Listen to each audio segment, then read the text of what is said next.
मंदसौर एक अति प्राचीन शहर है जिसका उल्लेख हमें पुराणों में भी मिलता है। मंदसौर के नाम की उत्पत्ति दो गांवों को जोड़कर हुई है। मरह तथा सौर या दसौर से बना महतसौर यानी आज का मंदसौर।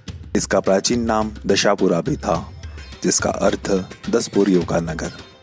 ऐसा माना जाता है कि मंदसौर रावण का ससुराल था। यहाँ पर रावण की पत्नी मंदोदरी निवास करती थी, इसलिए यहाँ रावण दहन नहीं किया जाता। मंदसौर के शुरुआती इतिहास का प्रमाण हमें 4वीं सदी से मिलना प्रारंभ होता है, जब यहाँ पर ओलीकरा राजवंश का राज था। ओलीकरा प्राचीन भारत का एक मौर्यकालीन कुल था, जिसका राज 4वीं सदी से 6वीं सदी तक था। यह गुप्त वंश के राजाओं के सामंत थे। यह एक हिंदू राजवंश था जिसने कई सारे मंदिर बनवाए जो कि सूर्य, शिव तथा विष्णु को समर्पित थे। इसके साथ इन्होंने कई बौद्ध धर्मस्थलियों का भी निर्माण किया। इस राजवंश के प्रमुख राजा जिन्होंने मंदसौर पर राज किया उनके नाम हैं जयावर्मा, सिंहवर्मा, नरावर्मा, विश्ववर्मा एवं बंधुवर्मा। सन 1983 में मिले रिस्थल के शिलालेख से एक और राजवंश की जानकारी मिलती है, जिनमें राजा धूम्रवर्धन, जयावर्धन, अजितवर्धन तथा प्रकाश धर्मा प्रमुख थे।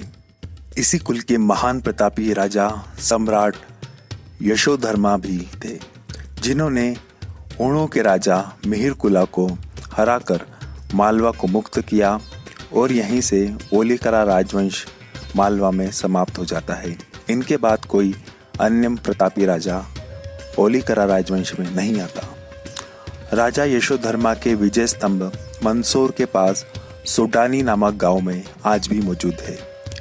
मंदसौर में मिले शिलालेख के अनुसार राजा यशोधर्मा का राज उत्तर में हिमालय से लेकर दक्षिण में महेंद्रगिरी यानी ओडिशा तक था, पूर्व में ब्रह्मपुत्रा से पश्चिम में हिंद महासागर तक। इनके काल में मंदसौर का नाम दशापुरा था।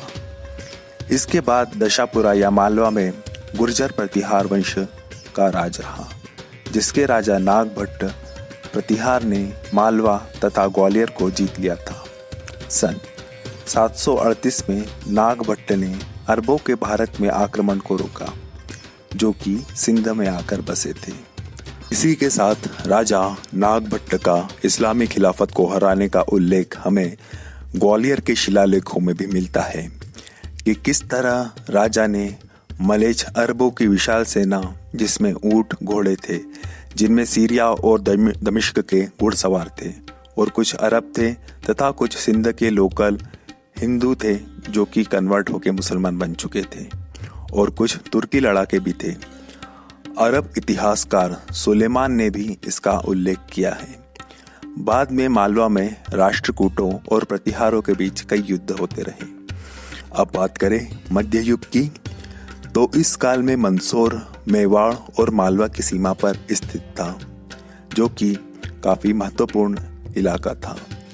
तैमूर के आक्रमण के बाद दिल्ली सल्तनत कमजोर हो गई थी, इसलिए मालवा के सूबेदार दिलावर खान गोरी ने खुद को मालवा का सुल्तान घोषित कर दिया था, जिसकी राजधानी मांडू थी। उसके बाद उसका बेटा होशंग शाह मांडू का सुल्तान बना, जिसने मंदसौर में एक किला बनवाया था सन 1405 से 1435 के मध्य। सन 1519 में राणा संग्राम सिंह उर्फ राणा सांगा ने इस किले को जीत लिया और अशोक कमल राजपूत को यहाँ का किलेदार बनाया।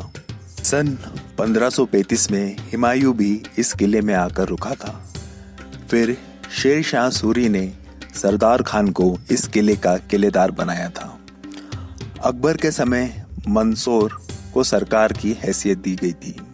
सन 1733 में मालवा के मुगल सूबेदार सवाई जय सिंह ने इस किले पर आक्रमण किया, परंतु मराठों ने उन्हें हरा दिया और यह किला मराठा राज में आ गया।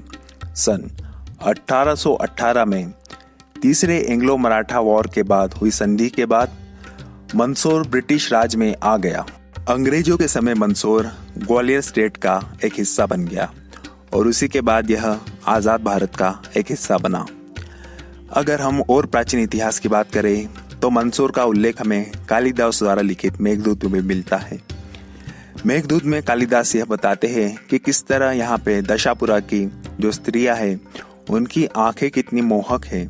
आपको ये एपिसोड कैसा लगा हमें ज़रूर बताइए और इसी तरह के और वीडियो देखने के लिए हमारे चैनल को सब्सक्राइब कीजिए और कमेंट में अपनी राय देना ना भूलें।